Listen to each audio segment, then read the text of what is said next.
Astaghfirullah. Bismillahirrahmanirrahim. Assalamualaikum warahmatullahi wabarakatuh. Alhamdulillah, wassalatu wassalamu ala rasulillah wa ala alihi wa sahbihi wa mawalah wa la hawla wa la quwata illa billahi wa ba'd. Ma'asyiral muslimin yang dimuliakan Allah subhanahu wa ta'ala, kita tahu bahwa salah satu yang wajib diimani adalah beriman dengan adanya hari akhir. Dan hari akhir itu ada arkannya, ada rukun-rukunnya. Dan rukun-rukun hari akhir itu terdapat 5 perkara yang harus diyakini. Yang pertama, kematian. Wajib diimani, karena kita pasti mati. Yang kedua, alam barzah. Harus diyakini. Kemudian yang ketiga, alam mahsyar. Bahwa kita akan dibangkitkan oleh Allah subhanahu wa ta'ala dan dikumpulkan. Kemudian yang keempat, hisab, balasan. Dan yang terakhir adalah al-jaza, kesudahan daripada manusia. Apakah dia layak masuk surga ataukah tidak layak masuk surga. Itulah gambaran beriman dengan hari akhir. Ma'asyiral muslimin yang dimuliakan Allah subhanahu wa ta'ala, kita tahu bahwa ketika diutusnya Nabi SAW menjadi Nabi dan Rasul, disitulah mulai Israfil meletakkan ujung trompetnya dan siap meniup, menunggu izin dari Allah subhanahu wa ta'ala. Kenapa Israfil baru meletakkan moncong sangkakalanya saat diutusnya Nabi sallallahu alaihi wasallam? Karena Nabi kita adalah akhirul anbiya, akhir dari seluruh para nabi. Dan kita adalah akhir al-umam, akhir dari seluruh umat. Artinya tidak ada nabi setelah Nabi Muhammad sallallahu alaihi wasallam dan tidak ada umat setelah umat Rasul sallallahu alaihi wasallam. Setelahnya kiamat. Makanya Nabi sallallahu alaihi wasallam ketika suatu hari tidak nyenyak tidur, tidak enak makan, merenung, sahabat heran dan bertanya. Maka Nabi sallallahu alaihi wasallam menjawab, bagaimana mungkin aku bisa nikmat hidup, nikmat tidur, nikmat makan, nikmat minum dan begitu seterusnya. Faqad iltaqama sahibul qarni qarnan. Sementara malaikat Israfil, pemilik sangkakala itu, siap meniupkan trompetnya. Kapan diizinkan Allah, maka dia akan tiupkan itu. Tetapi keadilan Allah subhanahu wa ta'ala, setiap perkara itu ada muqaddimahnya. Allah subhanahu wa ta'ala tidak langsung mengkiamatkan alam semesta ini, tapi ada muqaddimahnya yang disebut dengan alamat kiamat kubra. Ada alamat-alamat kiamat besar. Tentu sebelumnya ada alamat-alamat kiamat kecil. Tapi mendekati kiamat ini yang muncul tanda-tanda alamat besar, dan itu jumlahnya 10 tanda. Kalau terjadi 10 tanda ini, maka habislah alam semesta. Secara ringkas, yang pertama munculnya Dajjal. Kemudian yang kedua, turunnya Isa ibn Maryam. Kemudian yang ketiga, munculnya Ya'juj wa Ma'juj. Ini 3 alamat pertama. Kemudian 3 alamat pertengahan, munculnya dukhan. Maksudnya dukhan itu asap yang tebal, yang sangat hitam pekat yang ada di langit. Kemudian setelahnya munculnya matahari dari arah barat. Kemudian setelahnya munculnya binatang dari perut bumi yang disebut dengan dabatun minal ardh. Binatang melata bisa bicara, yang menstempel mukmin dan kafir. Ini 3 alamat pertengahan. Maka alamat yang terakhir 3 gempa. Gempa dari arah barat, gempa dari arah timur, dan gempa di Jazirah Arab, dan ditutup dengan api yang menggiring manusia dari Aden Yaman, dikumpulkan di Syam. Disitulah kiamat dibangkitkan. Inilah 10 tanda kiamat besar. Orang-orang yang beriman tidak akan merasakan tentang adanya kiamat besar, karena orang-orang yang beriman itu sebelum Israfil meniupkan sangkakalanya sudah diwafatkan oleh Allah Subhanahu wa ta'ala dengan cara dikirim angin yang sangat-sangat dingin, kemudian menerpa setiap ketiak orang yang beriman walaupun punya iman sebiji zarah, maka akan wafat dengan angin itu, sehingga tidak ada yang hidup kala itu kecuali orang yang paling jahat, yang paling buruk, yang paling kafir, yang paling syirik kepada Allah Subhanahu wa ta'ala.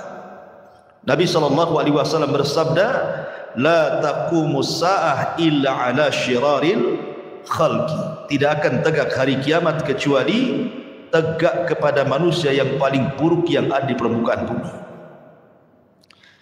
Ma'asyiral muslimin yang dimuliakan Allah Subhanahu wa ta'ala, ketika Allah Subhanahu wa ta'ala izinkan Israfil untuk meniupkan sangkakalanya, maka apa yang terjadi? Al-qari'atu mal qari'ah.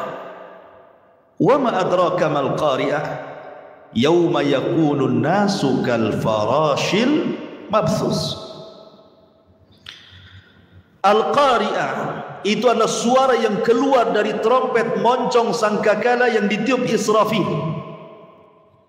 Itulah al-qari'ah, diambil dari al-qar', suara yang bisa memecahkan gendang-gendang manusia, dan suara yang bisa mewafatkan semua manusia yang hidup kali itu. Maka sekali tiupan, dan itu menunjukkan kemurkaan Allah Subhanahu wa ta'ala, karena tidaklah mungkin Allah menghancur-hancurkan alam semesta kecuali karena kemurkaannya. Maka kiamat itu karena kemurkaan Allah Subhanahu wa ta'ala. Maka disitulah kita lihat dalam ayat-ayat Al-Quran, di mana wa idzan nujumun tasyarat, bintang dijatuh-jatuhkan, wa idzal biharu fujirat, kemudian lautan ditumpah-tumpahkan airnya, kemudian wa idza zulzilatil ardu zilzalaha, kemudian bumi digempa-gempakan. Ma'asyiral muslimin yang dimuliakan Allah Azza wa Jalla, Anda bisa bayangkan ketika terjadi tsunami Aceh, itu hanya sebagian kecil laut yang ngamuk gitu ya, yang marah karena kemarahan Allah Subhanahu wa ta'ala. Dalam hitungan menit bisa menghancurkan bangunan dan melenyapkan banyak nyawa. Itu baru sebagian kecil laut. Ketika terjadi gempa di Jogja, dalam hitungan menit bangunan-bangunan roboh menimpa manusia, bangunan hancur, jiwa-jiwa melayang, dan begitu seterusnya. Begitu juga peristiwa gempa di Lombok, dan saya saksikan sendiri karena saya ke sana. Satu kabupaten rata dengan tanah. Ma'asyiral muslimin yang dimuliakan Allah Azza wa Jalla, ini bagian kecil dari bumi. Bagaimana kalau Allah Subhanahu wa taala mengatakan idza zulzilatil ardu zilzalaha. Allah Subhanahu wa taala mengidhafahkan zilzal kepada ha, zilzalaha. Allah tidak katakan zilzalan. Kalau zilzalan artinya sekali gempa, boleh jadi di sini gempa, di situ tidak gempa. Tapi ketika zilzal kemudian diidhafahkan kepada ha yang kembali kata ganti ini kepada bumi, artinya satu bumi gempa. Kalau sudah satu bumi gempa, mau lari kemana? Kalau gempa di Batam bisa lari ke Tanjung Pinang, gempa di Tanjung Pinang bisa lari ke Medan, kan gitu. Tapi kalau di Medan gempa, Tanjung Pinang gempa, Batam gempa, semua daerah gempa, lah mau lari kemana? Maka saat itu tidak ada yang bisa lari, karena di mana-mana gempa. Ya. Ma'asyiral muslimin yang muliakan Allah Subhanahu wa taala, sampai pada waktunya Allah Subhanahu wa taala mewafatkan semua manusia, semua jin, bahkan semua malaikat. Bahkan malaikat maut Allah wafatkan juga. Ketika malaikat maut ditanya, man baki, siapa yang tersisa dari malaikat yang hidup? Kata malaikat maut, tidak ada kecuali abdukal fakir, hambamu yang fakir ini. Maka Allah mengatakan, maut, mati kamu. Sampai malaikat pencabut nyawa pun mati. Ketika itulah Allah Subhanahu wa taala menggulung langit dan mengepal bumi. Dan Allah Subhanahu wa taala berfirman, limanil mulkul yaum, limanil mulkul yaum. Kalian tahu sekarang siapa yang berkuasa? Kalian tahu sekarang siapa yang berkuasa? Tidak ada yang jawab, karena tidak ada yang hidup masalahnya. Tidak manusia, tidak jin, tidak malaikat. Makanya Allah Subhanahu wa taala menjawab sendiri, lillahil wahidil qahar. Kekuasaan itu hanya milik zat yang satu, dialah zat yang maha perkasa lagi kuat, Allah Subhanahu wa taala. Ma'asyiral muslimin yang dimuliakan Allah Subhanahu wa taala, Abi Hurairah radhiyallahu an pernah ditanya tentang jarak tiupan sangkakala pertama dengan sangkakala kedua itu berapa waktunya. Maka Abu Hurairah radhiyallahu an mengatakan 40.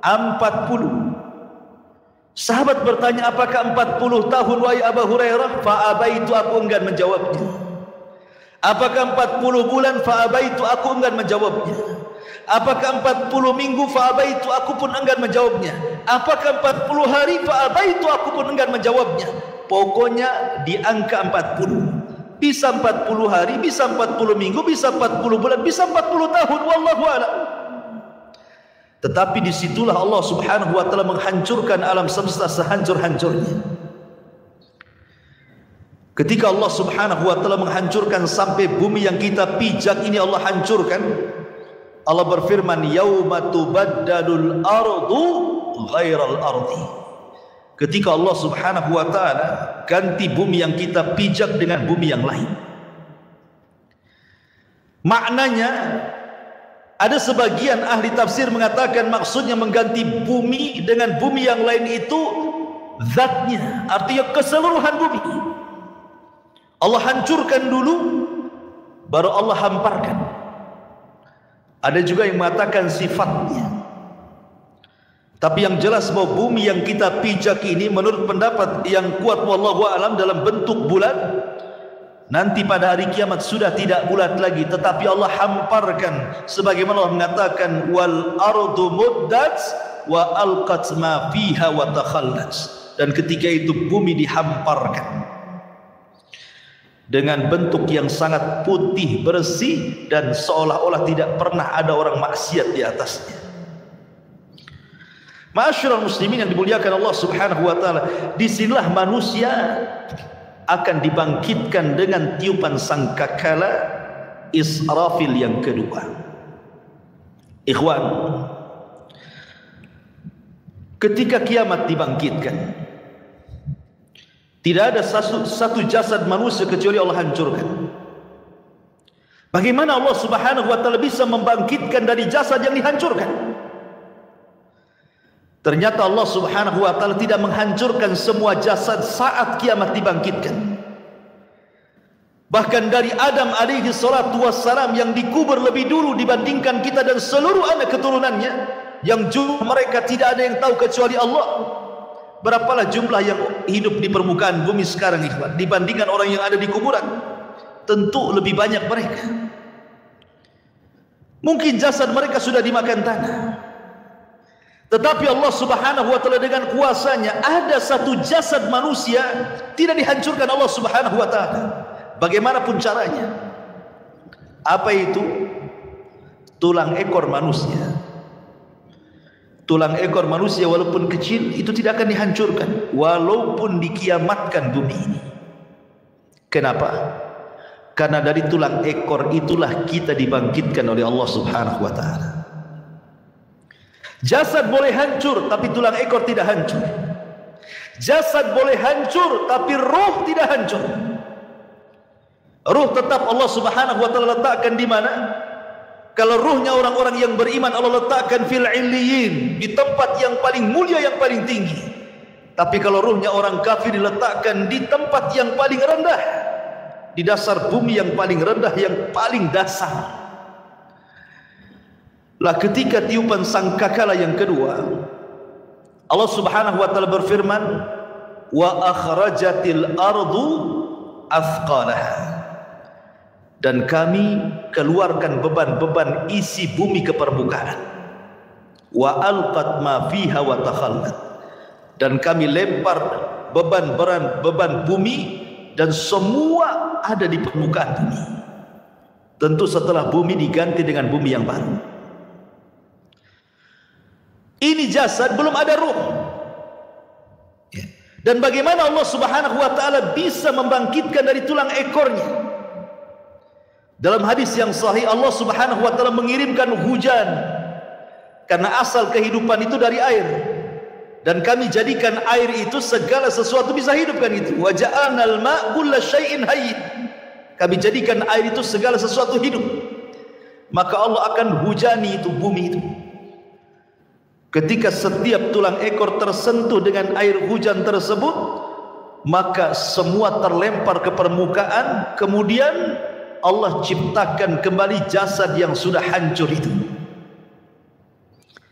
Di situlah Allah Subhanahu wa ta'ala katakan, wa idzan nufusu zuwizat, ketika Allah lesatkan setiap ruh-ruh yang diletakkan di illiyin kalau dia ruhnya mukmin, dan roh-roh yang ada di sijin kalau dia kafir munafik, dilesatkan semuanya.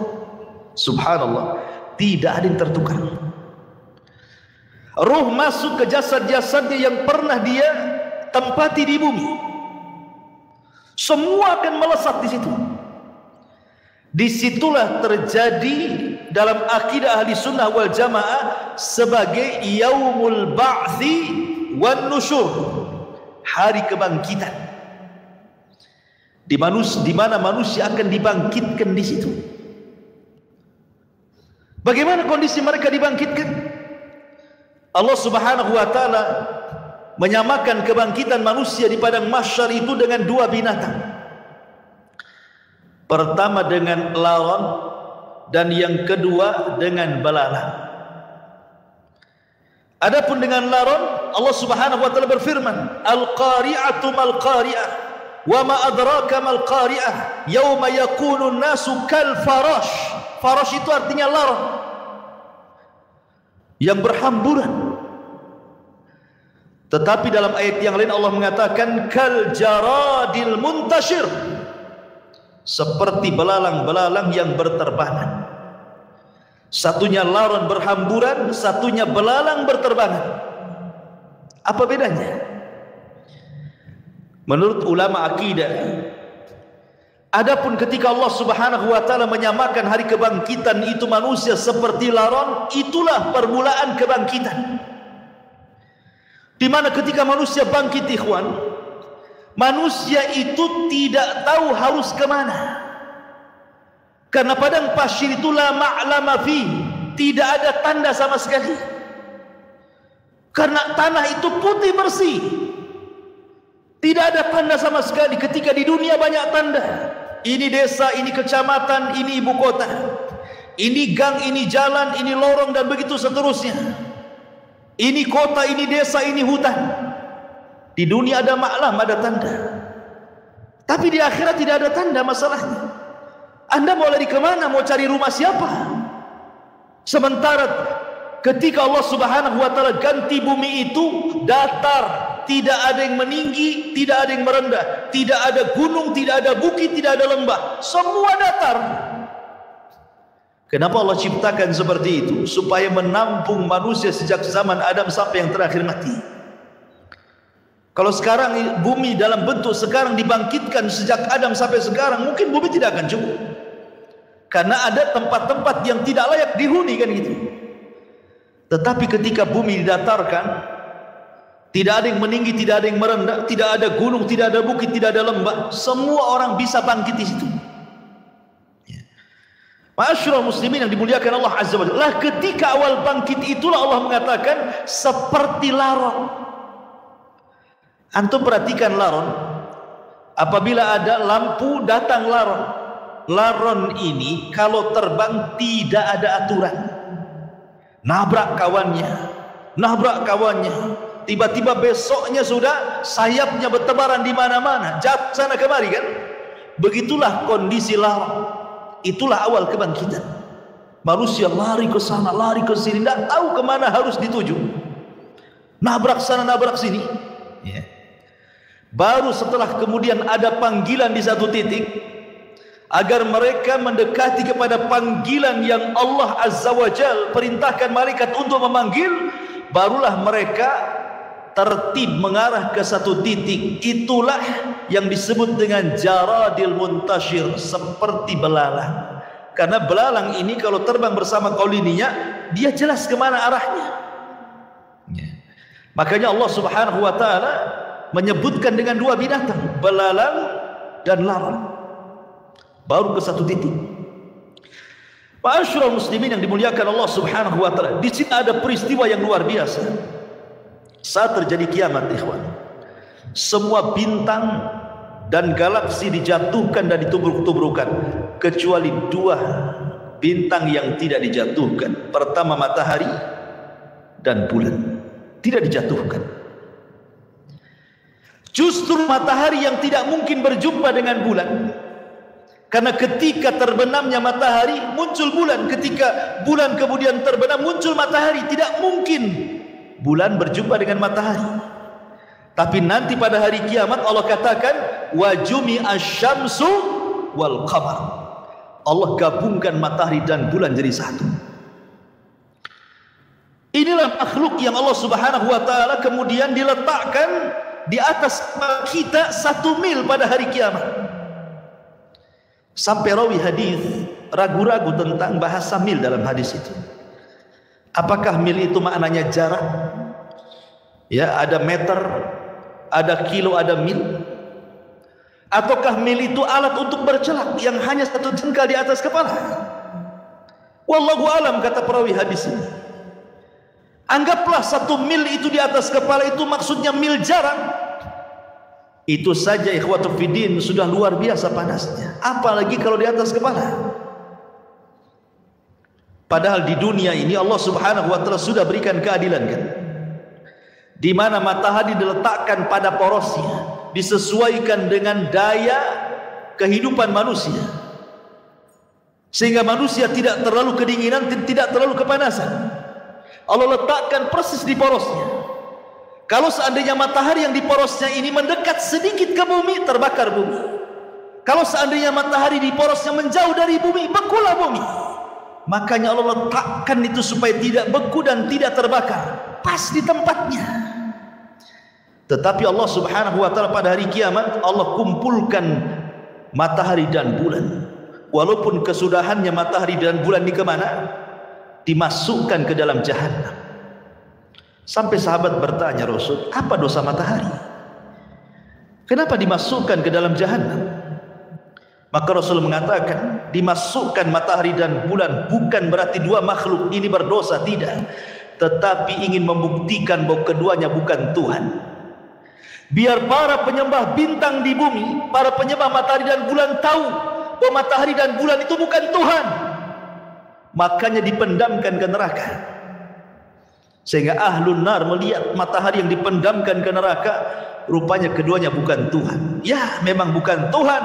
Makanya Allah mengatakan la tasjudu lisyamsi wala lilqamari wasjudu lillahi alladzi khalaqahunna in kuntum iyyahu ta'budun. Jangan sujud kepada matahari dan bulan, tapi sujudlah kepada yang menciptakan keduanya kalau kalian betul-betul beribadah kepada Allah Azza wa Jalla. Ma'asyiral muslimin yang dimuliakan Allah Subhanahu wa taala. Bagaimana manusia saat dibangkitkan? Nabi sallallahu alaihi wasallam bersabda, yuhsyarun nas yaumal qiyamah khufatan uratan ghurlan buhman. Aisyah radhiyallahu anha menceritakan, nanti pada hari kiamat manusia akan dikumpulkan khufatan, tanpa beralas kaki. Anda bisa bayangkan saat matahari di siang hari kemudian memanasi aspal yang ada di jalan-jalan. Coba Anda jalan tanpa alas kaki, rasakan panasnya. Atau di gurun pasir gitu ya. Bagaimana orang bisa berjalan di dunia saja tanpa alas kaki, bagaimana pula di akhirat matahari didekatkan. Begitu panasnya kaki ini ketika mijak bumi itu. Kemudian kata Rasul sallallahu alaihi wasallam, khufatan uratan, tanpa ada baju lengket di badan. Tidak pakai baju, tidak pakai celana. Tidak ada yang menyelimuti badannya, satu helai kain pun tidak ada di badannya. Bayangkan matahari dekat tuh. Kita saja ya kan itu ya, apabila telanjang di tengah matahari terik siang-siang itu panasnya luar biasa. Ini telanjang bulat. Kemudian kata Nabi sallallahu alaihi wasallam, khufatan duratan ghurlan, kembali tidak dikhitan. Waktu kita dikhitan, kita dibuang kulit, kemaluan, kemudian entah berantah kulit itu. Tapi Allah akan kembalikan lagi ke setiap jasad manusia. Untuk apa? Lidiqqatil hisab, kata para ulama, supaya hisabnya betul-betul komplit. Sampai kepada masalah kulit kemaluan pun harus nempel, supaya betul-betul dihisab. Ya. Kemudian yang terakhir kata Rasul, ghurlan, tanpa bawa harta di badan. Artinya tidak bawa harta di badan itu ya tidak bawa apa-apa. Ya. Kalau di bumi ini antum pamannya safar bawa dompet gitu kan masih tenang lah tuh. Ya. Tetapi jangan lagi dompet, jangan lagi kartu ATM, pakaian pun tidak, celana pun tidak, celana dalam pun tidak. Gini. Lalu apa yang dibanggakan pada hari kiamat, ikhwan? Itu menunjukkan bahwa Allahu aghniya wa nahnul fuqara. Allah itulah zat yang kaya, kita ini fakir. Ya. Karena nggak ada bawa apa-apa. Apa yang mau dibanggakan pada hari kiamat? Dibangkitkan tuh semua akan sama. Baik para raja yang dibangkitkan seperti itu, para menteri yang dibangkitkan seperti itu, orang-orang kaya yang dibangkitkan seperti itu, orang miskin juga sama, semua sama. Tidak ada yang dibanggakan pada hari itu di hadapan Allah Subhanahu wa taala, dan tidak ada yang disombongkan pada hari itu. Ma'asyiral muslimin yang dimuliakan Allah Subhanahu wa taala. Ada sebuah hadis yang dikeluarkan Imam Muslim. Nabi SAW mengatakan, yub'atsu kullu 'abdin 'ala ma mata 'alaihi. Manusia akan dibangkitkan pada hari kiamat sesuai dengan kondisi saat dia mati. Walaupun sebagian ulama hadis mengatakan bahwa hadis ini maksudnya dibawa ketika sakaratul maut. Bahwa manusia itu saat kematiannya disesuaikan dengan kebiasaan hidupnya, gitu maksudnya. Kalau kebiasaan hidupnya dia baik, insya Allah akan diwafatkan dengan cara husnul khatimah. Kalau kebiasaan hidupnya jahat, bisa saja dia diwafatkan dalam su'ul khatimah. Tapi ada juga yang mengatakan dari kalangan muhadditsin bahwa hadis ini berbicara tentang kebangkitan. Manusia itu akan dibangkitkan sebagaimana saat dia mati. Makanya Nabi SAW, kenapa ketika orang-orang yang haji itu, yang masih menggunakan kain ihram, kemudian qadarullah meninggal, kata Nabi SAW, suruh dikafani dengan ihramnya kan? Karena dia akan bangkit pada hari kiamat dan dia akan menggunakan pakaian itu sambil mengucap labbaik Allahumma labbaik. Kemudian ketika Nabi SAW menguburkan para syuhada, mereka tidak dimandikan, tidak dikafankan, tidak disolatkan, langsung dimasukkan ke dalam liang lahat dengan pakaian mereka yang masih berlumuran darah, karena mereka akan dibangkitkan seperti itu dan darah-darah mereka menjadi saksi syuhada mereka. Dan saat dikubur, maka malaikat Munkar dan Nakir tidak akan bertanya soal siapa Tuhanmu, siapa nabimu, apa agamamu. Kenapa? Karena kata Nabi SAW, kafa, cukuplah bibariqatis suyuf, kilatan-kilatan pedang saat jihad, fitnah bagi dia, sehingga tidak ada fitnah kubur lagi. Ma'asyiral muslimin yang dimuliakan Allah Azza wa Jalla, bahkan pada hari kiamat Abu Sa'id Al-Khudri radhiyallahu anhu mengatakan, nanti pada hari kiamat ada orang-orang yang diseret dengan wajahnya. Subhanallah, kita di bumi berjalan dengan kedua kaki, tapi nanti saat dibangkitkan ada manusia-manusia berjalan kakinya di atas, kemudian wajahnya diseret, wajahnya di bawah, jalan dengan kepalanya. Sahabat bertanya, ya Rasulullah, wahai Rasul, kok ada orang yang seperti itu? Maksudnya kok bisa, bukankah di dunia dia berjalan dengan kakinya? Maka Nabi mengatakan, alaysa alladhi amshahu ala rijlaihi fid dunya qadiran ala an yamshiyahu ala wajhihi yaumal qiyamah. Kata Nabi SAW, bukankah ketika di bumi dia bisa berjalan dengan kedua kakinya, siapa yang menjadikan dia bisa berjalan seperti itu? Allah. Maka sebagaimana Allah mampu menjalankan manusia di bumi dengan kedua kakinya, maka Allah pun mampu menjalankan dengan wajahnya pada hari kiamat. Dan mereka orang-orang kafir. Bahkan subhanallah, al-jaza min jinsil amal, ikhwan, balasan itu sesuai dengan amalannya. Ada manusia saat dibangkitkan itu kecil, ya. Di tengah manusia yang besar-besar, dia dibangkitkan seperti semut, sehingga dia harus terseok-seok menghindari langkah kaki orang yang lari ke sana kemari. Lihatlah semut kecil kan. Kalau seandainya kita melihat semut kecil kemudian kita jalan, terkadang ada semut yang kita injak. Jadi ada ketika dibangkitkan itu, manusia dibangkitkan seperti seekor semut kecil sekali. Dia harus terseok-seok ke sana kemari menghindari injakan-injakan manusia yang lari ke sana kemari. Siapa mereka? Mereka al-mutakabbirun, orang-orang yang sombong. Sebagaimana Nabi SAW bersabda tentang mereka, bahwa orang-orang yang sombong akan diciptakan seperti biji zarah pada hari kiamat. Mereka terseok-seok karena menghindari injakan kaki manusia yang besar itu. Kenapa Allah buat dia kecil? Karena ketika di dunia dia merasa besar, ya kan, orang sombong itu kan merasa besar ya. Maka Allah buat kecil pada hari kiamat. Ada juga ma'asyiral muslimin yang dimuliakan Allah Azza wa Jalla, ketika dia bangkit, dia kemudian terseok-seok kayak orang mabok, tidak tahu harus kemana. Dan mereka adalah para pemakan riba. La yakumuna illa kama yakumul ladzi yatakhabbathu asyaitanu minal mas. Pemakan riba itu nanti bangkit pada hari kiamat seperti orang yang kesurupan, yang dimasuki setan ke dalamnya, oyong ke sana kemari. Ada juga kata Nabi SAW, orang yang dibangkitkan itu buta, padahal di dunia dia melihat, sehingga dia kemudian mengatakan, Rabbi lima hasyartani a'ma wa qad kuntu basira. Rabb, kenapa kau bangkitkan aku dalam kondisi buta? Dulu di dunia aku melihat.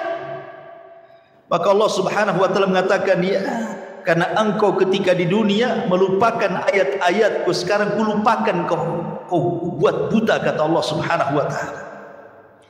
Jadi macam-macam orang dibangkitkan itu.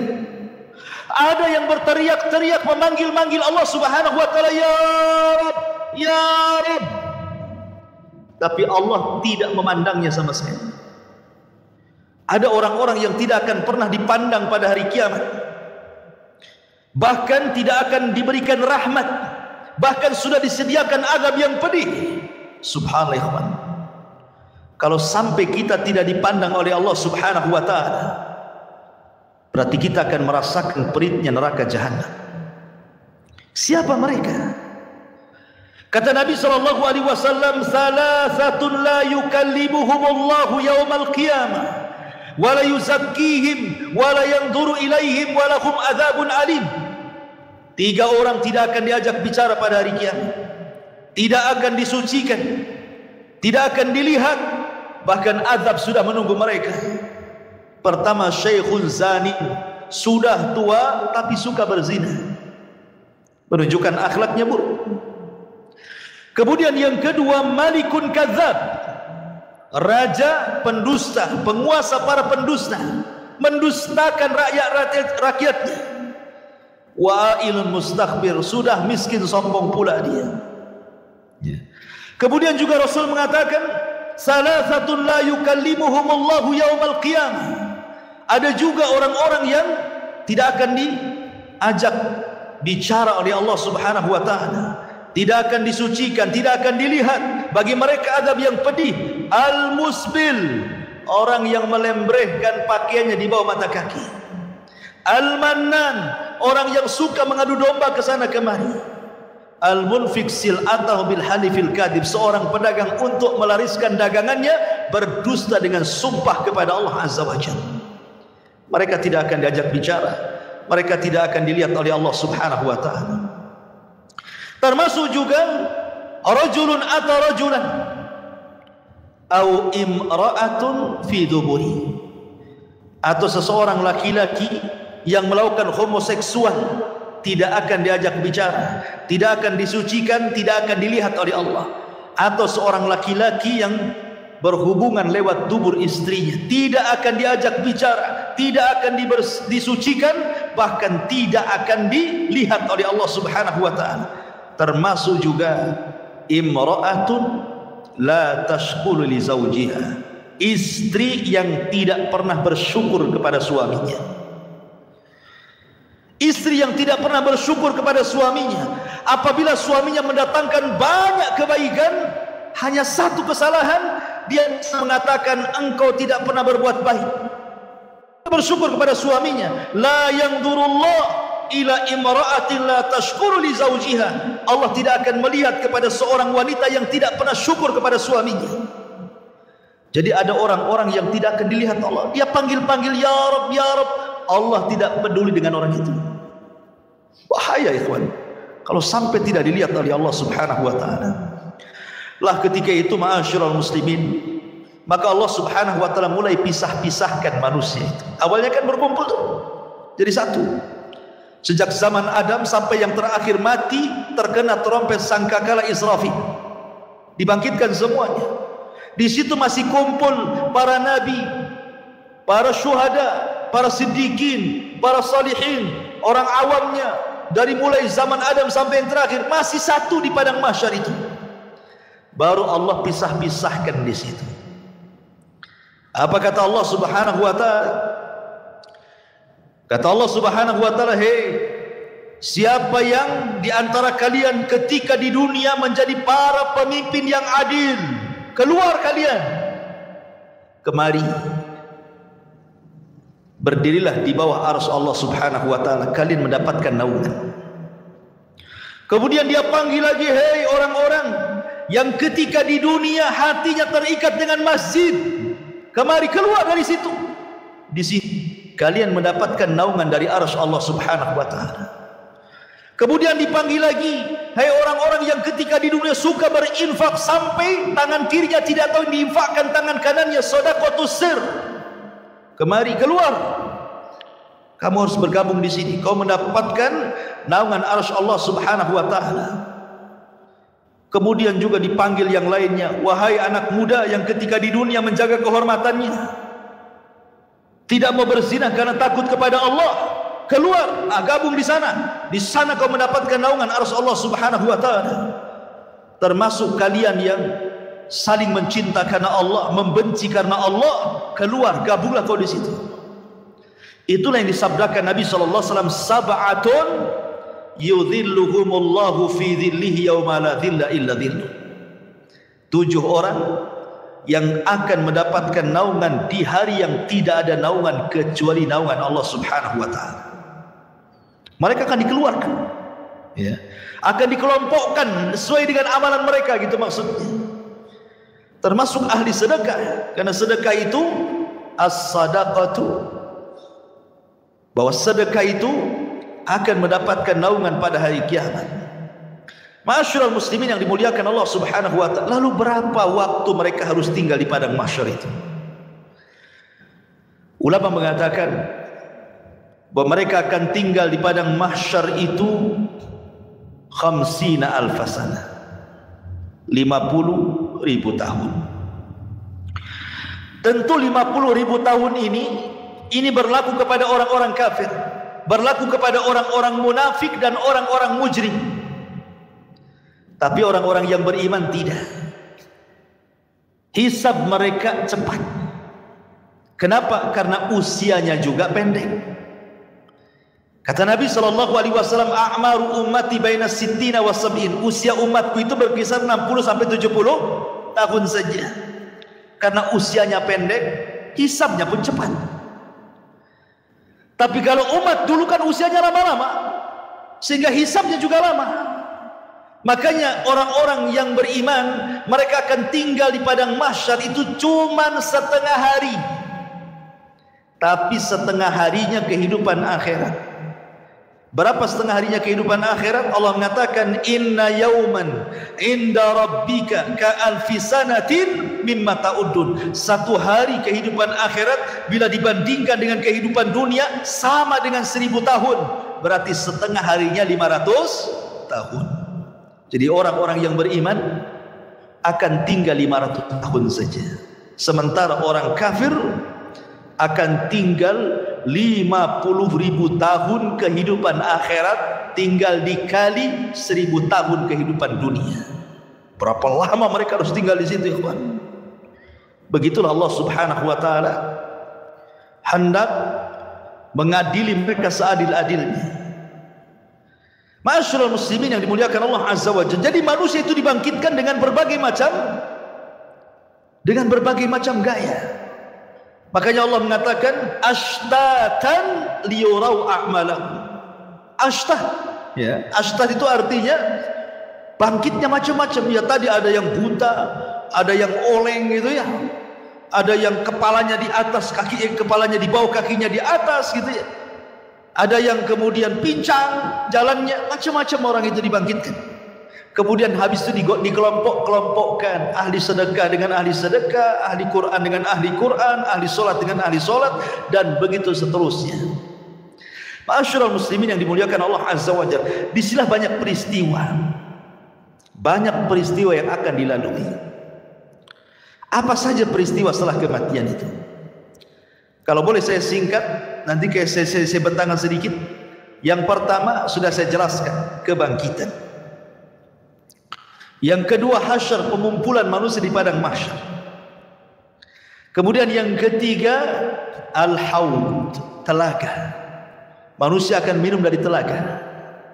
Kemudian yang keempat, syafaat, syafaatul uzma.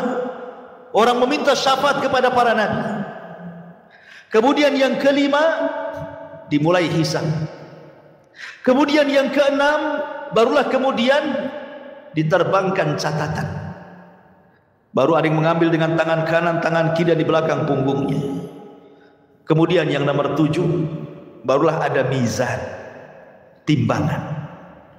Kemudian yang nomor 8, barulah kemudian jahanam didatangkan, kemudian jembatan diletakkan di bawah jahanam. Di atas jahannam, bawahnya jahannam, itulah titian siratal mustaqim. Jisrun mamdudun fawqa jahannam. Sebuah titian, bawahnya jahannam. Kemudian manusia akan lewat di titian itu. Kemudian yang nomor berapa? 9. Manusia akan kumpul di kontor. Disinilah akan terjadi kisos. Tapi kisosnya sesama orang yang beriman. Tapi kalau kisosnya sesama orang kafir sebelum titian siratal mustaqim. Baru setelah di kontor, barulah mereka akan berjubel di pintu-pintu surga. Baru setelah itu tidak ada yang bisa membuka pintu surga kecuali Nabi SAW. Baik, kita urai sedikit. Tadi sudah jelaskan, yang pertama hari kebangkitan, manusia dibangkitkan, kemudian dikumpulkan. Ketika manusia tertidur dan cukup lama, kemudian terbangun, pasti yang Anda rasakan akan merasakan haus yang luar biasa. Iya kan? Kalau tidur lama gitu kan, bangun pasti pengen minum. Seperti Anda juga pengen minum. Itu ya. Bismillah, minum dulu. Masya Allah. Jadi ketika mereka kehausan ini, maka mereka mencari air. Setiap para nabi Allah Subhanahu wa taala sudah berikan telaga. Likullin nabi haudun. Setiap nabi diberikan telaga. Dan telaga yang paling besarlah telaga Nabi kita Muhammad sallallahu alaihi wasallam. Maka umat Rasul sudah diarahkan ke masing-masing nabinya. Termasuk kita umat Islam diarahkan kepada telaga nabi kita. Telaganya sangat besar. Airnya putih, lebih putih dibandingkan susu, kata Rasul. Lebih manis dibandingkan madu. Dan satu kali minuman tidak akan haus selamanya. Dan tidak akan rebutan karena gelasnya sejumlah bintang yang ada di langit, kata Nabi. Dan orang yang pertama dibolehkan minum, merekalah orang-orang Ansar dari kalangan sahabat Nabi SAW. Lah kenapa tidak Muhajirin? Bukankah Muhajirin adalah as-sabiqun al-awwalun? Mereka lah yang awal-awal masuk Islam, baru kemudian Ansar, kan itu. Kenapa di akhirat orang yang pertama minum orang Ansar dulu baru Muhajirin? Terbalik? Ya. Karena orang Ansar diberikan kesabaran ketika di dunia. Mereka tidak pernah mencicipi kekuasaan. Khulafaur Rasyidin semua dari Muhajirin. Abu Bakar Muhajirin, Umar Muhajirin, Uthman Muhajirin, Ali Muhajirin, Hasan bin Ali Muhajirin. Ganti ke kekuasaan kerajaan. Raja yang pertama Muawiyah ibn Abi Sufyan Muhajir. Runtuhnya Bani Umayyah, berdiri Bani Abbasiyah, semua dari Mekah Muhajirin. Semua kekuasaan itu dari Muhajirin. Orang Ansar itu tidak pernah jadi raja. Mereka jadi rakyat. Makanya kata Nabi SAW, sabarlah kalian. Kalian akan mendapatkan nanti raja-raja yang zalim. Boleh jadi mungkin yang menguasai kalian itu raja-raja zalim. Tapi kesabaran kalian akan mendapatkan hasil sampai kalian menemui aku di mana? Di telagaku, kata Nabi. Makanya mereka orang yang pertama minum. Orang-orang Ansar atau penduduk Yaman yang awal-awal masuk Islam, baik dari kalangan manusia atau kalangan jinnya. Ya. Baru setelah itu Muhajirin. Baru setelah itu para ulama. Baru setelah itu umumnya umat Rasul, sampai yang terakhir datang sekelompok umat Rasul hendak minum. Tiba-tiba dihalau para malaikat, tidak boleh. Nabi SAW kasihan dan mengatakan, ummati itu umatku, biarkan wahai malaikat, biar dia minum. Tapi kemudian Rasul diberitakan bahwa mereka tidak layak minum. Kenapa? Ya Muhammad, innaka la tadri ma ahdatsu ba'daka innahum ghayyaru wa baddalu. Wahai Muhammad, engkau tidak tahu apa yang terjadi sepeninggalmu. Mereka itu sudah merubah ajaran-ajaranmu. Mereka itu sudah menjauhi sunnah-sunnahmu. Mereka tidak layak minum dari telagamu. Makanya ulama mengatakan orang yang tidak akan minum dari telaga Rasul, pertama orang murtad, tidak akan minum. Yang kedua orang munafik, tidak akan minum. Yang ketiga orang yang mereka selalu menyelisih sunnah Rasul dari kalangan ahli bid'ah. Kemudian yang keempat para murtakib al-kabair, orang-orang yang senantiasa terus melakukan dosa besar. Mereka tidak layak minum dari telaga Nabi sallallahu alaihi wasallam. Ya. Padahal ikhwan, meminum dari telaga Rasul itulah yang menentukan nasib kita saat di padang mahsyar. Karena ketika matahari didekatkan, kita merasa haus. Sementara Rasul mengatakan siapa yang meminum satu teguk saja dia tidak akan haus selamanya, kan? Artinya bisa meringankan beban saat matahari didekatkan sebenarnya. Baru setelah kemudian mereka minum, ada yang minum, ada yang tidak. Kemudian mereka berkumpul lagi di padang mahsyar, dibiarkan oleh Allah Subhanahu wa taala.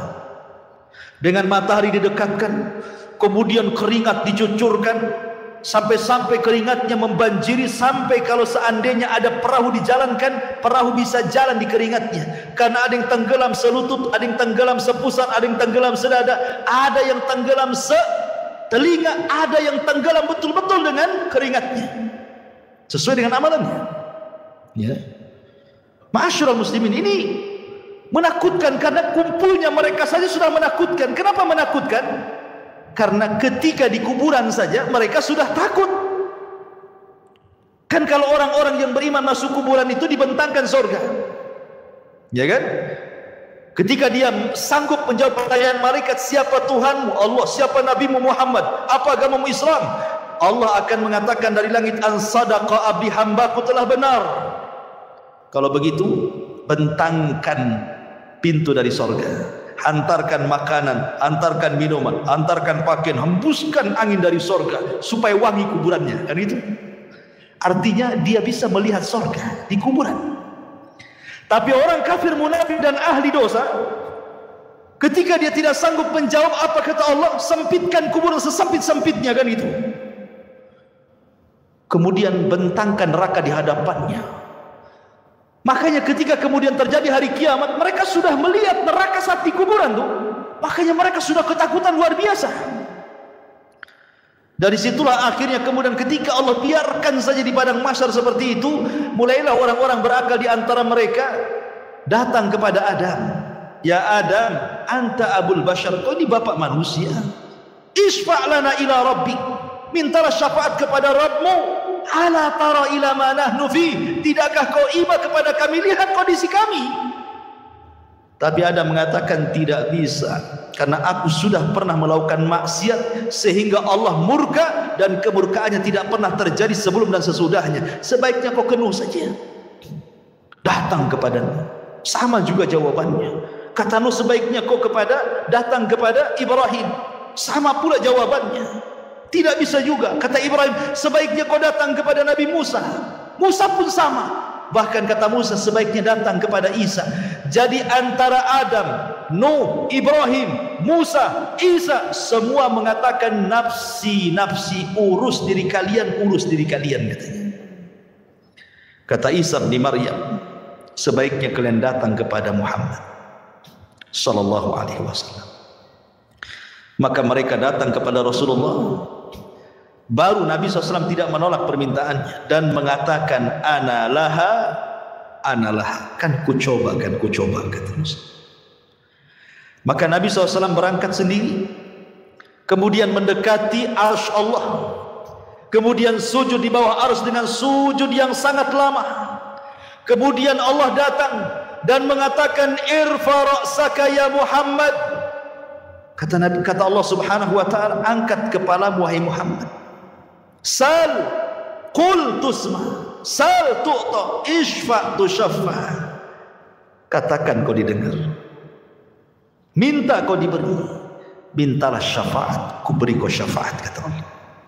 Ini yang disebut dengan syafaatul uzma, syafaat khusus yang hanya diberikan kepada Rasul kita, tidak diberikan kepada para nabi. Dan orang yang paling bahagia dengan syafaat Rasul, kata Abu Hurairah radhiyallahu anhu dalam hadis Abu Hurairah, Nabi SAW bersabda, as'adun nas bi syafaati man qala la ilaha illallah. Orang yang paling bahagia dengan syafaatku, kata Rasul, adalah orang yang mengucapkan kalimat la ilaha illallah. Tentu bukan hanya lisan, artinya orang yang menegakkan tauhid, tidak melakukan kesyirikan. Yang sekarang lagi merebak para perdukunan itu syirik-syirik semua tuh. Ya, jangan percaya kepada mereka. Kalau harus percaya kepada dukun, percayalah ke dukun urut kan ini. Jelas-jelas ngurut dia kan. Nggak ada mantranya ya ngurutnya. Dukun bayi, ya kan. Kalau dukun santet nggak usah percaya. Dukun ramal apalagi. Ya. Jadi ma'asyiral muslimin yang dimuliakan Allah Azza wa Jalla, setelah syafaat, apa yang terjadi? Setelah syafaat ardul a'mal, Allah akan memperlihatkan amalan kita, ikhwan. Liyurau a'malahum. Allah akan perlihatkan amalan kita. Makanya ada hadis yang mengatakan, nanti pada hari kiamat akan didatangkan manusia membawa pahala sebesar Bukit Tihamah. Coba bayangkan, Bukit Tihamah itu besar. Ya, lebih besar daripada Uhud, cuman lebih kecil daripada Uhud. Cuman kata Nabi, nanti pada hari kiamat ada orang bawa pahala sebesar Bukit Tihamah. Diperlihatkan amalannya besar sekali. Tiba-tiba kemudian amalan itu dihilangkan. Gara-gara apa? Karena orang itu suka bermaksiat sendirian. Dia bermaksiat sendirian. Kok bisa maksiat sendirian? Nah, inilah alat maksiat sendirian. Ini alat maksiat sendirian. Cukup saya dan handphone saja. Itu maksiat sendirian, dalam kamar sendirian, nyumpet apa antum ya. Entah lagi nyebar hoax di situ. Copy paste hoax, ya kan? Itu apalah yang dilihat di situ. Ya. Waktunya sholat masjid aja situ kan. Ini maksiat sendirian. Nanti ada orang pada hari kiamat pahalanya sebesar gunung Tihamah. Rupanya setelah diperlihatkan itu saja, tiba-tiba dihilangkan.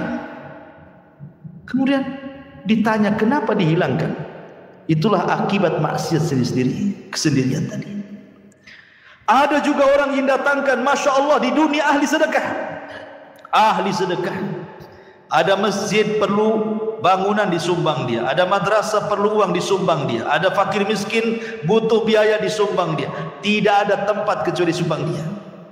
Dipanggil oleh Allah, diperlihatkan amalan dia di dunia, dibuat layar tancap, seolah-olah dia diingatkan, tuh kamu tuh waktu di dunia itu, tuh kamu bawa uang ke masjid ini, kau bawa uang ke masjid itu, kau bawa uang ke panti asuhan ini. Diperlihatkan amalannya di dunia.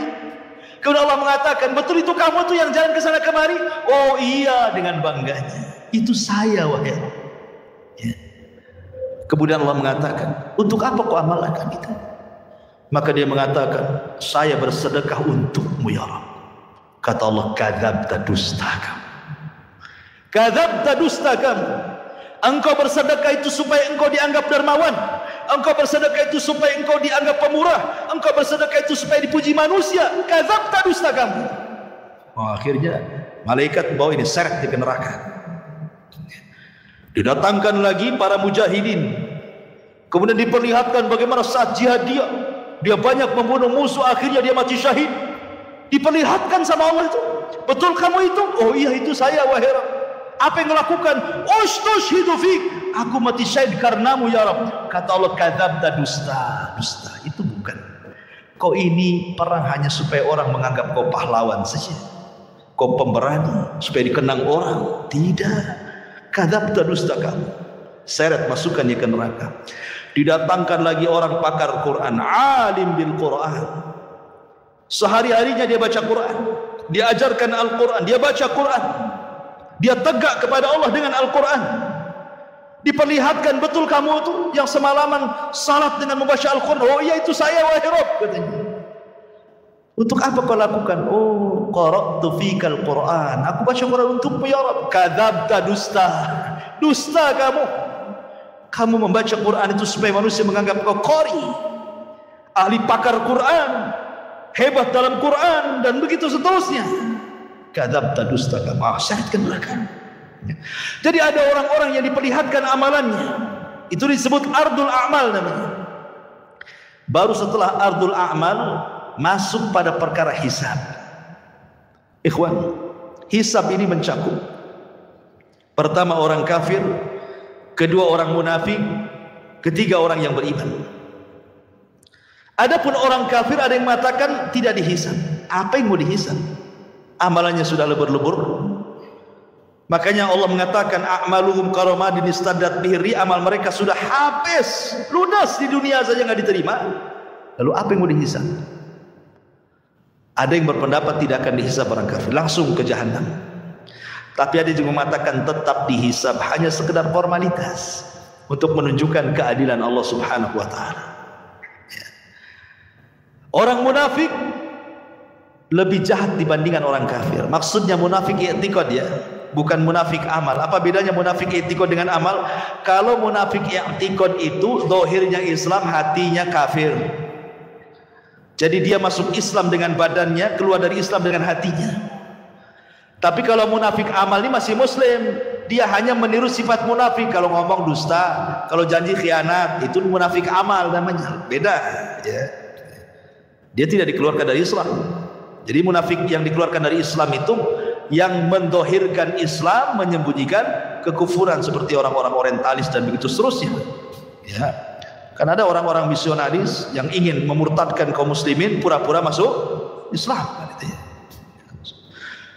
Adapun hisabnya orang-orang mukmin ada dua. Ada yang disebut dengan hisaban yasira, mudah hisabnya. Ada yang disebut dengan hisaban asira, sulit hisabnya. Apa bedanya? Kata Nabi SAW,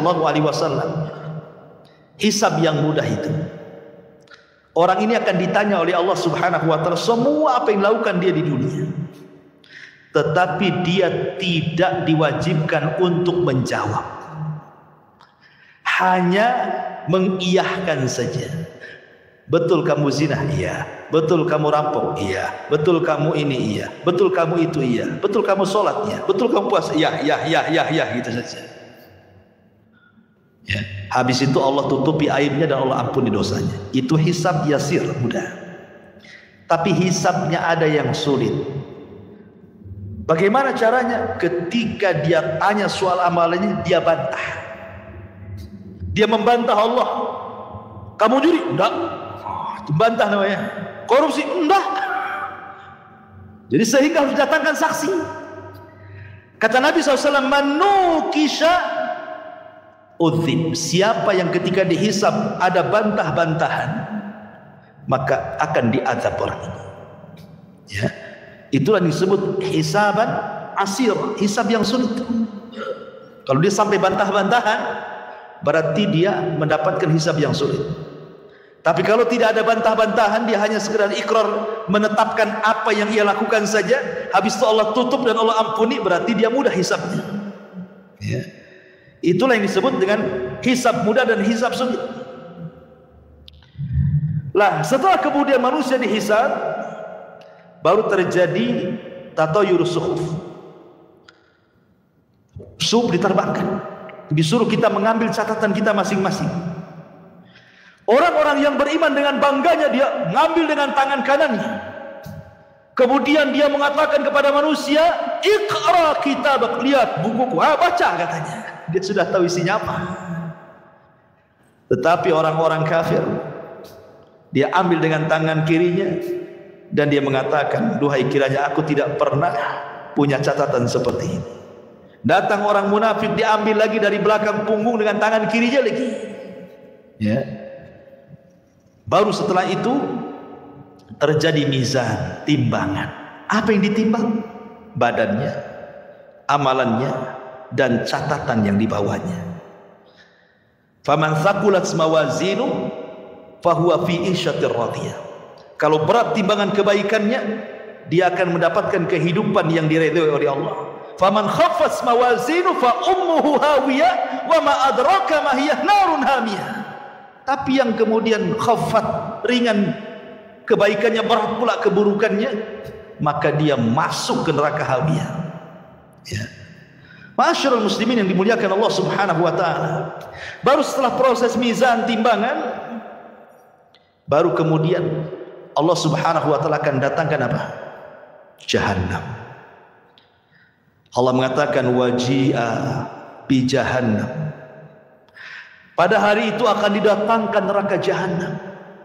Waji'a bi jahannam yauma idzin yatadzakkarul insan. Ketika jahannam dihadirkan, barulah ingat manusia, kenapalah di dunia saya seperti itu.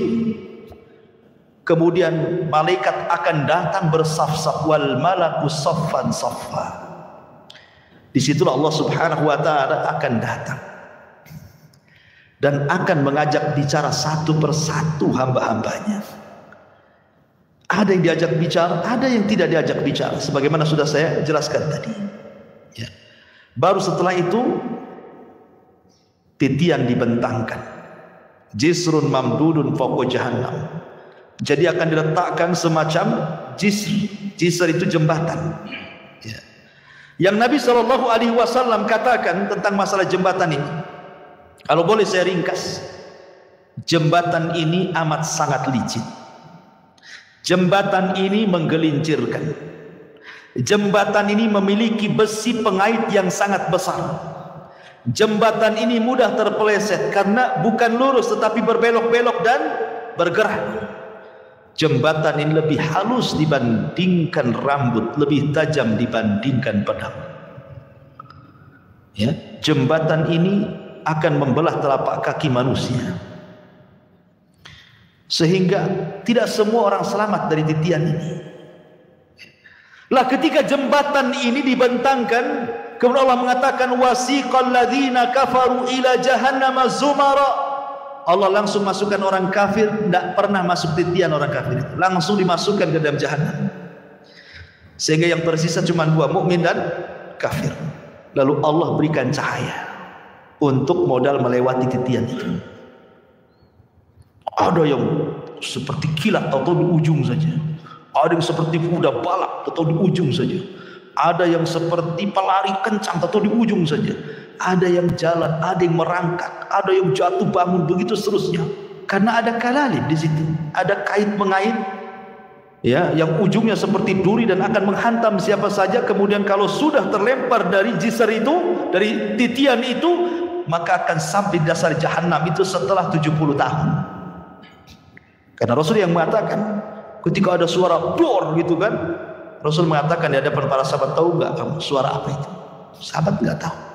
Itulah batu yang dilempar dari atas titian setelah 70 tahun baru sampai sekarang dasarnya katanya. Naudzubillah. Ya. Ma'asyiral muslimin yang dimuliakan Allah Azza wa Jalla. Baru setelah kemudian mereka bisa menyeberangi titian, ada yang berhasil, ada yang tidak. Sampai di sini lelahnya? Tidak, masih lelah lagi. Ada namanya kontor. Kontor itu tempat kisos. Ingat, kontor itu hanya bagi orang yang beriman saja.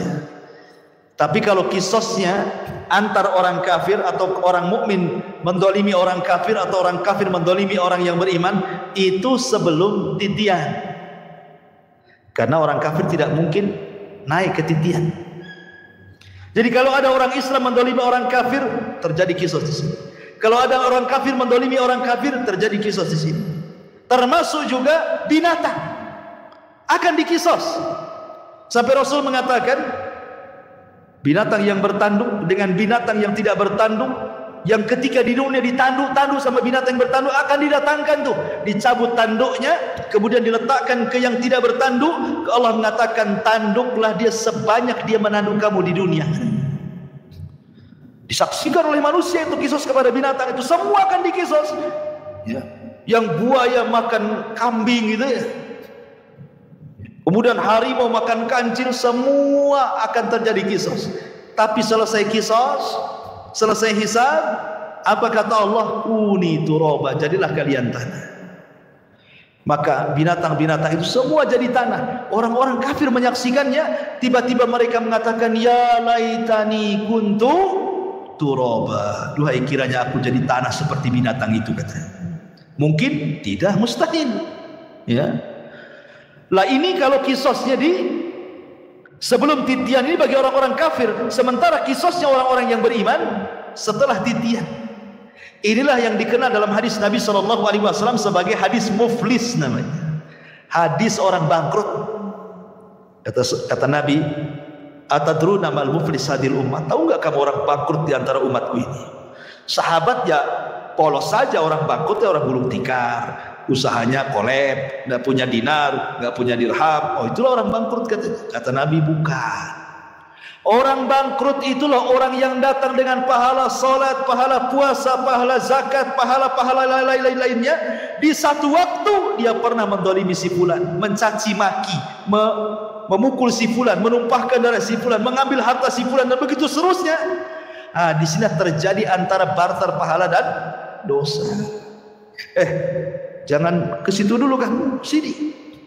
Dulu kau memukul saya. Mana pahala? Diambil pahala. Mau pergi lagi ke pintu surga, tunggu dulu. Dulu kamu mencaci maki saya. Sini pahala.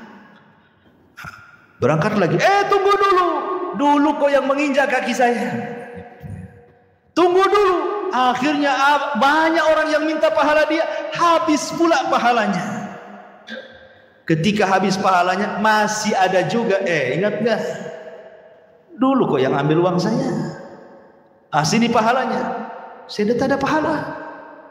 Tak apa kok tak ada pahala. Aku punya dosa, nih dosaku ambil. Begitu kan? Datang lagi. Dulu kau pernah menzalimi saya. Mana pahalamu? Tidak punya. Nggak apa-apa. Nih dosaku ambil. Bayangkan coba. Makanya Rasul mengatakan orang ini disebut orang bangkrut. Kalau ibarat pedagang itu modal habis, hutang pula numpuk. Orang ini habis pahalanya diberikan orang, dosa pula ditanggung dia, itu maksudnya ya. Makanya disebut bangkrut orang ini. Kalau masih tersisa pahalanya, ada kesempatan masuk surga. Kalau tidak, dicemplungi lagi ke neraka. Di sini terjadi kisos, ikhwan, antar orang yang beriman. Bahkan yang mengeri adalah kisosnya pembunuhan. Karena awal yang pertama dihisab oleh Allah itu, kalau hak manusia adalah masalah darah. Dan itu ketika proses hisab itu, yang pertama kali hak manusia adalah darah. Tapi kalau hak Allah sholat. Yang pertama dihisab kalau hak Allah adalah sholat. Tapi kalau hak hamba masalah darah. Kata Abdullah ibn Abbas radhiyallahu anhu, orang-orang yang dibunuh itu akan membawa kepala, tangan kirinya diambil kepalanya. Jadi dia berjalan tanpa kepala. Walaupun ketika di dunia dibunuhnya bukan dipenggal kepalanya, mungkin diracun, mungkin dicekik, mungkin diapa gitu ya, mati. Tapi nanti pada hari kiamat orang-orang yang dibunuh tanpa kepala berjalan menghadap Allah, dan tangan kirinya membawa kepalanya sambil bercucuran darah di lehernya. Kemudian tangan kanannya membawa pembunuhnya dihadapkan kepada Allah. Kemudian dia mengatakan, ya Rabb, sal hada lima qatalani. Ya Rabb, tanya orang ini, kenapa dia sampai membunuh? Tanya, ya. Karena pembunuhan itu kan sebagaimana sabda Rasul nanti di akhir zaman, al-qatil la yadri fi ma qatal wal maqtulu la yadri fi ma qutil. Orang yang membunuh bingung kenapa dia bisa membunuh, orang yang dibunuh lebih bingung lagi kenapa saya bisa dibunuh. Karena dalam Islam itu aturan bunuh membunuh sudah ada, qisas, atau dia berzina dan sudah menikah, atau karena dia murtad, jelaskan begitu ya.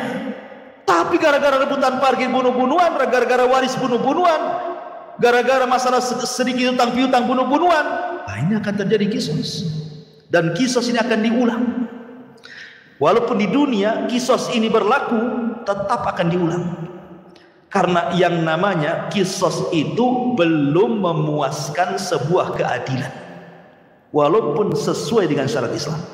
Apalagi tidak sesuai dengan syariat Islam. Yang sesuai dengan syariat Islam saja tidak memenuhi keadilan. Contoh, si A membunuh si B, yang satu preman, yang si B ini orang soleh. Si B ini dia penopang keluarganya, yang satu ini preman. Dibunuhlah orang baik ini. Kemudian datang ke mahkamah Islam, diponis kisos, dibunuh premannya. Akhirnya sama-sama mati kan. Tapi bagi keluarga belum ada keadilan. Ini yang mati orang baik. Ya, ketika dia sudah meninggal, akhirnya terputuslah nafkah ke keluarganya. Ini yang preman dibunuh lagi, yang keluarganya nggak suka dia preman, nah, biarkan aja dia mati kan. Jadi belum memenuhi keadilan kan hati kita ini, maka di akhirat diulang lagi supaya memenuhi keadilan. Makanya ketika masuk surga kata Ibnu Utsaimin rahimahullahu taala, wa naza'na ma fi sudurihim min ghillin ikhwana, tidak ada lagi dendam, tidak ada lagi marah, ya, tidak ada lagi dendam kesumat, betul-betul dihilangkan dalam hatinya. Karena sudah ada kisah 2 kali kan, ingin menghilangkan dendam kesumatnya. Ketika masuk surga semua jadi satu hati, ya.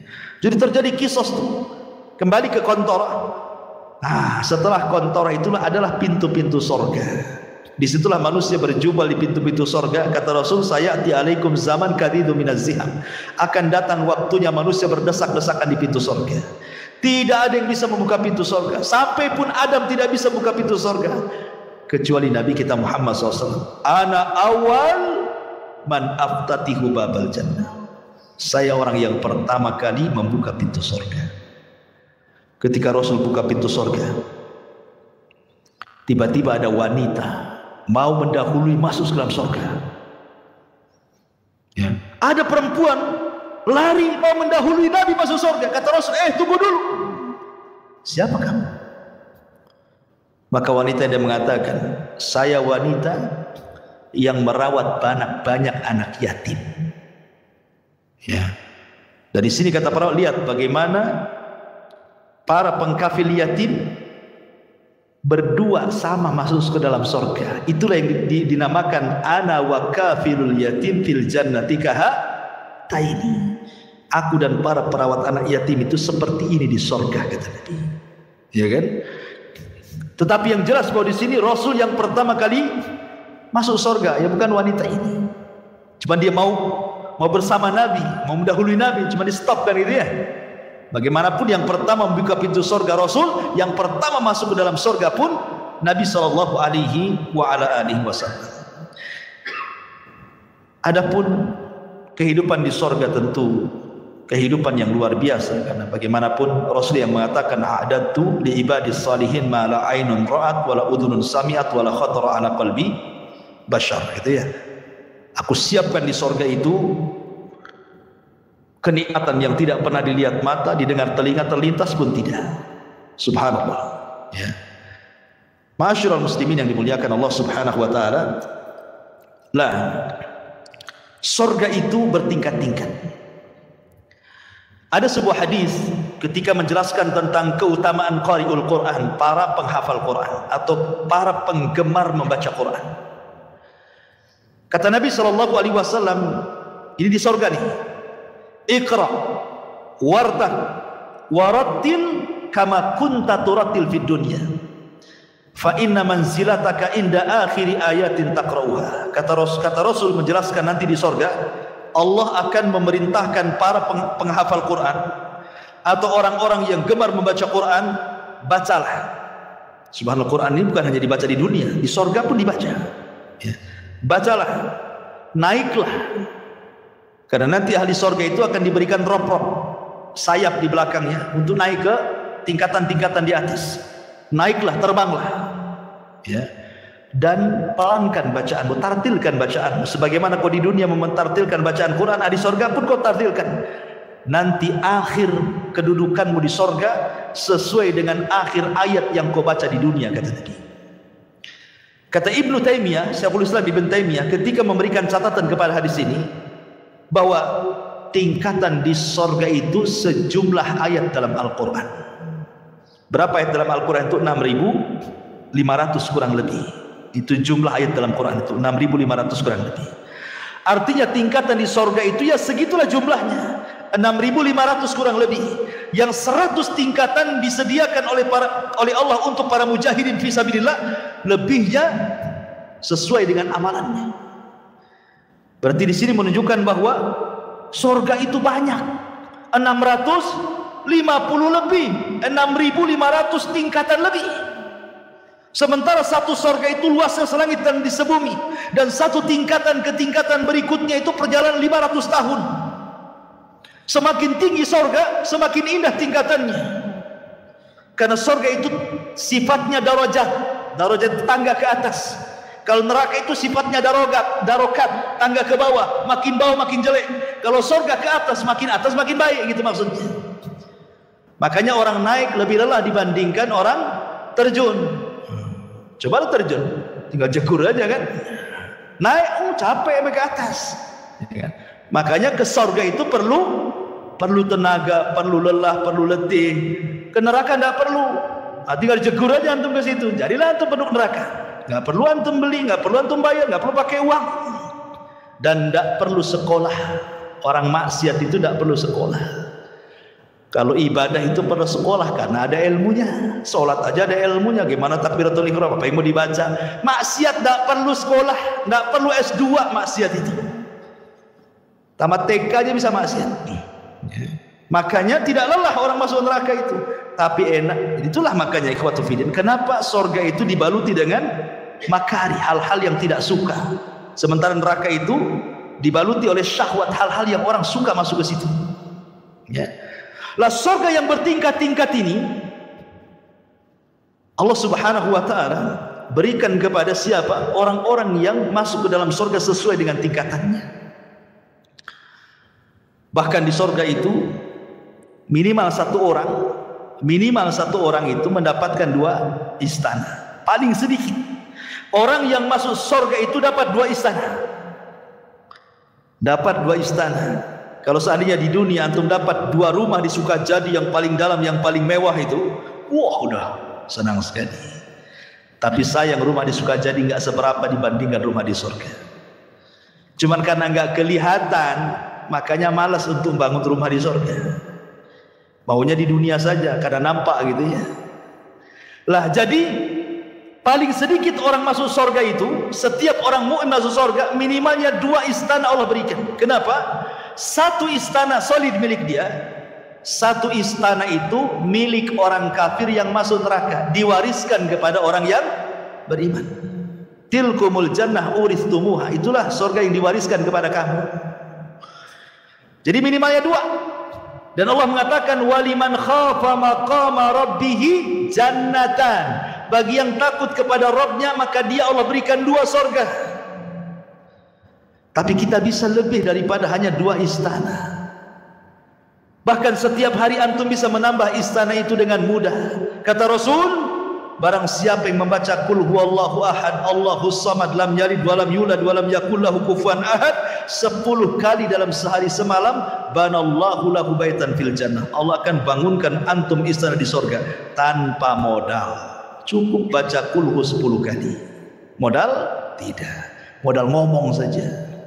Kalau antum bangun rumah, sak jelek-jelekan kos-kosan, keluar uang pondasi, uang bata, uang batu, uang semen, uang spandek, uang keramik, macam-macam. Cukup kulhu 10 kali jadi itu istana di sorga. Tapi baca kulhu aja malas, ya kan? Karena nggak nampak masalahnya. Coba kalau seandainya saya kasih rumah antum, nggak usah di Sukajadi, di ban kampung 1. Tapi kulhunya jangan 10, 5.000. Wow, langsung pada daftar itu biasanya. Siap Ustaz, 5.000 kulhu, baca kulhu. Yang penting dapat rumah saya. Itu di dunia ya kan. 5.000 kulhu dia baca loh. Ini tidak perlu 5.000 kulhu, 10 saja dapat loh di sorga. Tidak mau baca juga. La haula wala quwwata illa billah. Jadi itulah memang namanya keimanan kepada yang gaib, itu memang perlu keyakinan. Makanya kenapa dalam awal surah Al-Baqarah itu ciri orang yang bertakwa itu yang pertama kali beriman dengan gaib. Yang gaib itu harus diimani. Sebab kalau tidak beriman yang gaib, ya tadi akhirnya nggak yakin dengan sorga.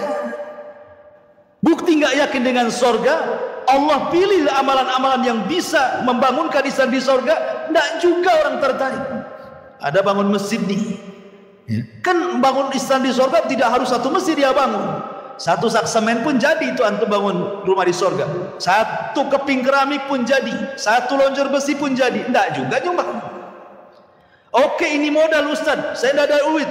Ya tadi yang nggak modal ya kulhu itu 10 kali. Tak ada modal itu aja masih susah baca kulhu. Atau yang nggak modal lagi, Salat duha 12 rakaat kata Rasulullah, banallahu qasran fil jannah. Siapa yang salat duha 12 rakaat Allah bangunkan istana di surga. Enggak juga antum salat duha. Lalu apa lagi? Ma'asyiral muslimin yang dimuliakan Allah, banyak amalan-amalan enggak modal. Itulah karena kurang yakinnya kita dengan perkara gaib itu. Tapi kalau soal perdukunan yang gaib-gaib yakin tuh. Datang dia, tolong cek tangan saya, nasib saya ini gimana, masa depan usaha saya lancar atau enggak nih. Yakin dengan gaib yang satu ini. Ma'asyiral muslimin yang dimuliakan Allah Azza wa Jalla. Jadi surga yang bertingkat-tingkat itu, maka tingkatan tinggi semakin baik semakin baik. Dan ingat, surga itu bukan hanya sekedar istana. Di situ juga ada view-nya, ada sungainya, ada tamannya, ada roof-roofnya, bahkan ada kamar terbuat dari kaca. Bayangkan, terbuat dari kaca, ghuraf namanya. Kamar itu persis terbuat dari kaca. Yura dhahiruha batinuha. Orang dalam melihat keluar, orang luar melihat ke dalam. Ya bahasa kita rumah kaca lah. Kan sekarang kan lihatlah rumah-rumah minimalis itu kan cantik tuh kalau dikasih kaca itu kan. Di mana tuh ghuraf itu? Di atas. Kalau kita ini di dunia bangun satu bangunan di atas, harus ada tiang dari bawah nopang tuh. Di surga tak ada. Tak ada tiang, ya gitu saja kamar. Ustaz, gimana saya kesananya katanya. Antum pikir antum di surga kayak apa? Terbang antum ke sana. Karena semua binatang di surga itu, jangankan kita, binatang di surga semua terbang. Makanya bahasa Quran itu lahmi tair. Tair itu artinya burung. Daging burung gitu ya. Jadi semua binatang itu kata para ulama terbang di surga itu. Tidak ada binatang melata kayak di bumi itu berjalan tidak ada, semua terbang. Antum aja terbang. Ma'asyiral muslimin yang dimuliakan Allah, intinya bahwa kalau cerita tentang surga nggak ada habisnya. Kita akan terhayal ke sana. Kalau cerita neraka sudahlah Ustaz, sekali aja lah. Takut gitu. Subhanakallah bihamdika asyhadu an la ilaha illa anta astaghfiruka wa atubu ilaik. Allahu ta'ala. Assalamualaikum warahmatullahi wabarakatuh.